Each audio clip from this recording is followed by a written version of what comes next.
Bom dia a todos, resolvendo mais uma questão de sintaxe. Vamos ao enunciado. Preciso estudar esta matéria difícil. A seguinte indagação. A função sintática da palavra difícil no trecho acima é: primeiro ponto, analisar as opções que são impossíveis. Temos duas, as letras C e E. Por quê? Na letra C, nós temos adjetivo. Adjetivo nem função sintática é. Adjetivo é classe de palavra ou função morfológica. Então, está totalmente contra o que o enunciado pede. Na letra E, temos complemento nominal. Por que uma opção absurda? Porque o complemento nominal é, por definição, o termo integrante que completa o sentido de um substantivo abstrato, advérbio ou adjetivo. Veja bem, ele completa o sentido de um adjetivo. Ele não é o adjetivo. Quando eu digo isto é difícil para mim, o para mim é um complemento nominal do adjetivo difícil. Então, ele não é essencialmente o adjetivo. Por quê? Porque o adjetivo na sintaxe, ele exerce duas funções específicas. Ou ele é adjunta de nominal, ou ele é predicativo, do sujeito ou do objeto. Dito isso, vamos analisar o contexto. Precisa estudar esta matéria difícil. Primeiro ponto. Quem é o sujeito do período? Eu tenho um sujeito oculto, eu, né? Eu preciso estudar esta matéria difícil. Agora, o que é difícil? É a matéria ou o sujeito oculto? A matéria, né? Se é a matéria, já eliminamos a letra D, né? Predicativo do sujeito. Por quê? Não é uma característica do sujeito, logo, não é um predicativo do sujeito. Então, restam duas opções, as letras A e B. Predicativo do sujeito e predicativo do objeto, perdão, e adjunta de nominal. Então, como fazer essa distinção? Há dois métodos que funcionam. O primeiro método é substituir o objeto direto por um pronome. Como isso é feito? Preciso estudar esta matéria difícil. Preciso estudá-la difícil. O que eu fiz?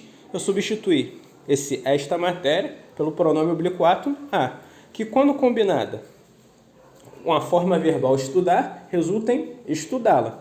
Lembrando que as formas verbais que terminam em R, S ou Z, combinada com os pronomes oblíquos átomos o, a, os, as, resultam nas formas lo, lá, los, las.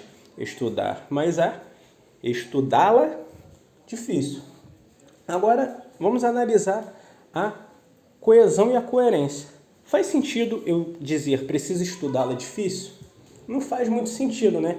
Você vê que esse adjetivo difícil é acessório ao contexto. Logo, isso ratifica a classificação dele como o quê? Como adjunta de nominal. Lembrando que adjunta de nominal é um termo acessório. Ele não é necessário ao contexto, ele dá uma circunstância, ele tem o seu valor semântico, mas ele é um termo de natureza acessória. Só por isso, já podemos classificar o termo como o quê? Adjunta de nominal. Agora, há outro método de possível substituição, que consiste em você transpor o período para a voz passiva. O que acontece quando é feita a transposição para a voz passiva? O predicativo do objeto se torna predicativo do sujeito. Caso isso não aconteça, eu tenho uma adjunta de nominal. Mas como ficaria no contexto? Preciso estudar esta matéria difícil. Esta matéria difícil é estudada por mim. Presta atenção. O que aconteceu? O adjetivo ele ficou grudado com o substantivo matéria.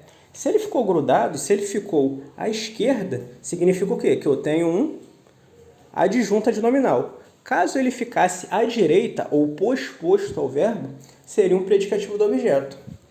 Exemplificarei aqui um exemplo de predicativo do objeto. O juiz declarou o réu culpado. Fazendo a primeira substituição, o juiz declarou o culpado. A substituição faz sentido? Faz todo sentido, né? Já ratifiquei a classificação como predicativo do objeto. Agora, em o juiz declarou o réu culpado, usando o segundo artifício, o réu foi declarado culpado pelo juiz. Ponto. O que aconteceu? O adjetivo ele ficou posposto ao quê? A locução verbal. Como ele ficou posposto, ou à direita, temos um predicativo do objeto.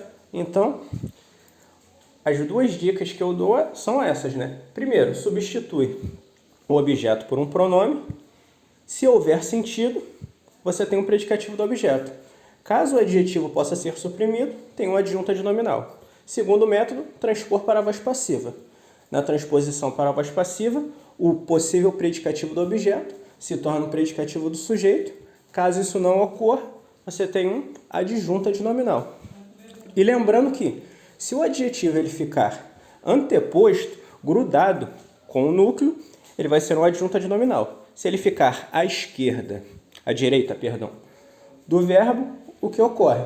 Nós temos um predicativo do objeto. Dos dois métodos, é mais fácil substituir o segundo, porque o primeiro às vezes pode gerar uma confusão. Então, fazendo essa inversão, essa simples inversão para a voz passiva analítica, fica muito mais fácil você identificar a classificação do termo como adjunta de nominal ou predicativo do objeto. Lembrando mais uma vez que, se o termo ele ficar à esquerda, grudado com o núcleo, o que acontece? Nós temos um adjunta de nominal. Se ele ficar à direita do verbo, posposto ao verbo, nós temos um predicativo do objeto. Então, o gabarito dessa questão é o quê? Letra B, adjunta de nominal. Utilizando os dois métodos, precisa estudá-la? Difícil. Difícil é meramente acessório, adjunta de nominal. Fazendo a inversão, esta matéria difícil fica junto. É estudado por mim. O que acontece?